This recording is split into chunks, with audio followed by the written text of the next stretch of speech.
Bom dia, boa tarde, boa noite, guys. Estou aqui hoje para mais um vídeo do projeto de extensão da Academia Code. Vou falar ali um pouco sobre o back-end, né? Ou seja, tudo que rola ali por trás da aplicação, escondido nos servidores. Pretendo fazer 5 ou 6 vídeos que vão desde a teoria do JSON e REST API até a parte prática, então não precisa se preocupar com nada, né? Vou me apresentar para vocês. Meu nome é Rafael, estou atualmente no 8º período de Ciência da Computação na UFG. Eu sou desenvolvedor full stack.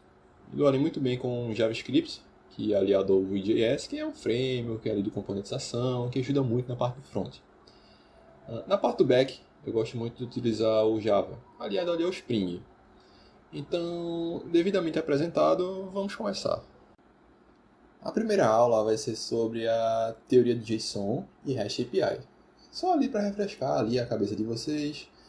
Não precisa se preocupar com nada, é algo bem simples de entender, né? Então vamos lá, vou começar com o JSON. O que é o JSON? Vou contar uma historinha para vocês aqui de como ele surgiu. Vamos lá. Com a popularização do JavaScript para o front-end, surgiu um problema ali para os desenvolvedores, que era o seguinte. Existem várias formas de fazer um servidor, como por exemplo, seja em Java, o próprio JavaScript, PHP, em Ruby, e por aí vai. O problema era que, para conectar ali o front com o servidor no back, para cada tipo de servidor, a conexão era feita de uma forma diferente. Para um projeto simples ali de estudo, isso era tranquilo, não tinha problema. A questão era o seguinte, imagina só, você tem ali uma loja a nível nacional, tem servidores espalhados em vários lugares do país, e trabalha com várias formas, vários tipos de servidores. Só que assim, imagina que lá em algum estado você tem ali um servidor que ainda usa Ruby. O Ruby é um pouco mais antigo, né? E aí você quer dar uma modernizada na infraestrutura ali, né? Atualizando esse servidor para o Java ali com o Spring, ou o próprio JavaScript com o Moody. E o problema é esse, teria de refazer toda essa conexão, que levaria muito tempo. E obviamente, tempo é dinheiro. Então foi aí que lá pelos anos 2000, um programador chamado Douglas Crockford, perdão, não sei falar esse nome, mas enfim, ele criou o JSON. O JSON é uma sigla para JavaScript Object Notation. Aí você me pergunta, Rafael, que danado é isso? É um formato de arquivo que é usado para conectar o front com o servidor back, que a grande maioria dos servidores consegue interpretar. Seja no servidor Java, JavaScript, PHP, entre outros. E a parte mais interessante é que o JSON é legível para os humanos. Então, se está lhe dando algum problema, algum erro, um erro 415, de mídia não suportada, um erro 500, é só você dar ali um console.log ou um system.out.print, né, do Java e você vê se tem uma coisa errada com esse pacote. Na tela está um exemplo de como funciona o JSON. Esse tipo de arquivo, o front ele envia para o back e lá ele interpreta da forma que foi programado. Esse aqui é um exemplo simples, apenas com nome, idade e altura. Vocês podem ver que o arquivo ele é completamente legível.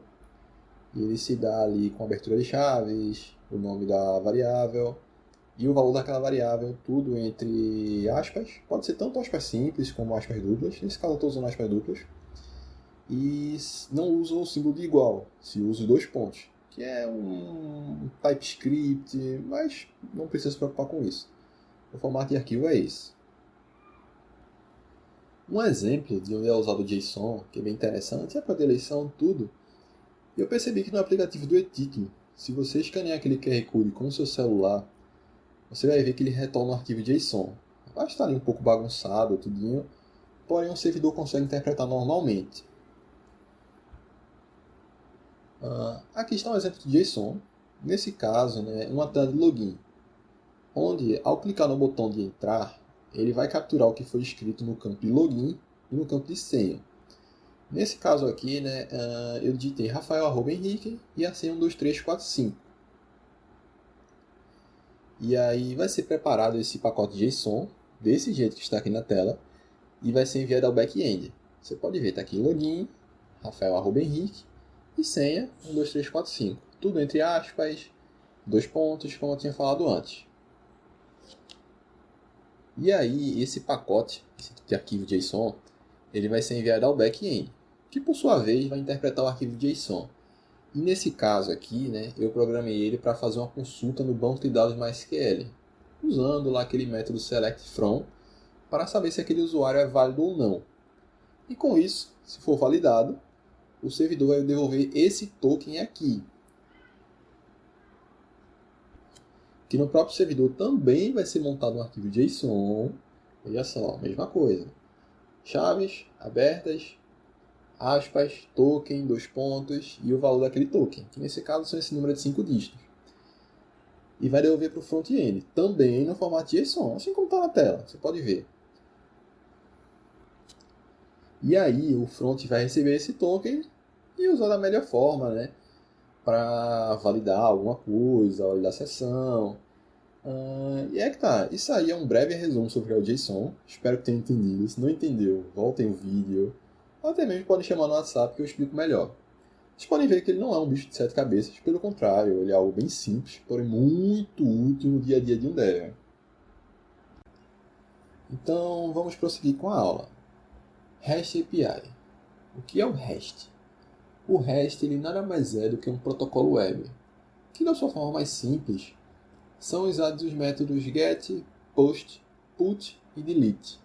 Tem também o RESTful, que usa outros diversos métodos, mas vamos só usar o REST, que é o mais simples. O GET, POST, PUT e DELETE, ele, falando a grosso modo, ele seria o método ler para o GET, o salvar para o POST, o trocar ou atualizar aquele dado com o método PUT e o excluir com o DELETE. E aí é que está. Onde ele é usado? Esse tipo de dado, né, o REST, ele é anexado junto ao arquivo JSON. Falando a grosso modo assim, né? Assim como está na imagem. Ele é um header, ou um título. É como um cabeçalho ali no texto do Word. A primeira impressão parece ser complicada, mas vamos aqui com um exemplo prático como ele funciona. Eu tenho aqui na tela uma tabela no MySQL, apenas com nomes de pessoas. E aqui no meu navegador, tem um campo para digitar um nome e o botão de enviar. Aí é que tá. Quando eu aperto enviar, ele vai capturar o que foi escrito, transformar em JSON, assim como está na tela, aquele formato de JSON, lembra? Chaves, aspas, dois pontos, valor, né, da variável, e vai enviar esse pacote ao servidor. Só que aí é onde entra o REST. Lembra que lá naquela tela de login, ele captura o login, a senha, transforma isso num pacote JSON e faz uma consulta no MySQL com o selectFrom para saber, né, qual tipo de informação que batia com aquele dado que foi informado. Vocês lembram disso? E é que está. SelectFrom no MySQL é uma consulta. E lembra dos métodos de GET, POST, PUT e DELETE? Nesse caso, foi usado o método GET, que é o de consulta. Mas voltamos à aplicação aqui. Eu coloquei aqui meu nome, Rafael, e enviei. E o que ele vai fazer? Ele vai pegar esse pacote que foi gerado, enviar, transformar em JSON e vai enviar para o servidor. Mas ele não vai saber o que fazer com isso, pois não foi informado qual era o método REST. Mas como assim, Rafael? Eu enviei meu nome. O servidor, esse tal de JSON, vai chegar ao servidor e ele vai dizer: pô, eu recebi esse JSON aqui com o nome Rafael, mas o que é que você quer que eu faça com isso? Que eu consulte quais Rafaéis que tem aqui no banco, que eu salve esse nome Rafael no banco, ou que eu exclua, né, todas as pessoas que têm Rafael no nome. Diz aí o que é que você quer que eu faça, que eu não estou entendendo. E aí é onde é que entra o método REST.